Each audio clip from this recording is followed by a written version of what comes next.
ಜಪಾನ್ನಲ್ಲಿ ಮತ್ತೆ ಭೂಕಂಪ ಮತ್ತು ಸುನಾಮಿ ಭೀತಿ ಜನರಲ್ಲಿ ಆತಂಕ ಮೂಡಿಸಿದೆ. ಉತ್ತರ ಜಪಾನ್ ಸಮುದ್ರ ತೀರದ ಬಳಿ ಸಂಭವಿಸಿದಂತಹ ಭೂಕಂಪದ ನಂತರ ಇದೀಗ ಸುನಾಮಿ ಎಚ್ಚರಿಕೆಯನ್ನ ಘೋಷಿಸಲಾಗಿದೆ. ಸಮುದ್ರ ಅಲೆಗಳು ಹಲವು ಮೀಟರ್ ಎತ್ತರದವರೆಗೂ ಬರಬಹುದು ಅಂತ ಹೇಳಿ ಅಧಿಕಾರಿಗಳು ಎಚ್ಚರಿಸಿದ್ದಾರೆ.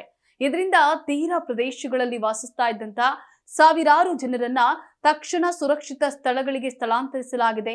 ಹಲವು ರೈಲು ಸೇವೆಗಳು ಮತ್ತು ಸಾರಿಗೆ ವ್ಯವಸ್ಥೆಗಳನ್ನ ತಾತ್ಕಾಲಿಕವಾಗಿ ಸ್ಥಗಿತಗೊಳಿಸಲಾಗಿದೆ. ಜಪಾನ್ ರಿಂಗ್ ಆಫ್ ಫೈರ್ ಪ್ರದೇಶದಲ್ಲಿರೋದ್ರಿಂದ ಇಂತಹ ಪ್ರಕೃತಿ ವಿಕೋಪಗಳು ಅಲ್ಲಿ ಸಾಮಾನ್ಯವಾಗಿವೆ. 2011ರ ಭೀಕರ ಸುನಾಮಿ ನೆನಪುಗಳು ಮತ್ತೆ ಜನರಲ್ಲಿ ಭಯವನ್ನ ಉಂಟು ಮಾಡಿವೆ. ಜಪಾನ್ ಸರ್ಕಾರ ಈಗಾಗಲೇ ಜನರಿಗೆ ಸುರಕ್ಷಿತ ಪ್ರದೇಶಗಳಲ್ಲಿ ಉಳಿಯೋಕೆ ಸೂಚನೆಯನ್ನ ನೀಡಿದೆ. ಒಟ್ಟಲ್ಲಿ ಈ ಘಟನೆ ಮತ್ತೆ ಪ್ರಕೃತಿಯ ಶಕ್ತಿಯನ್ನ ನೆನಪಿಸಿದೆ.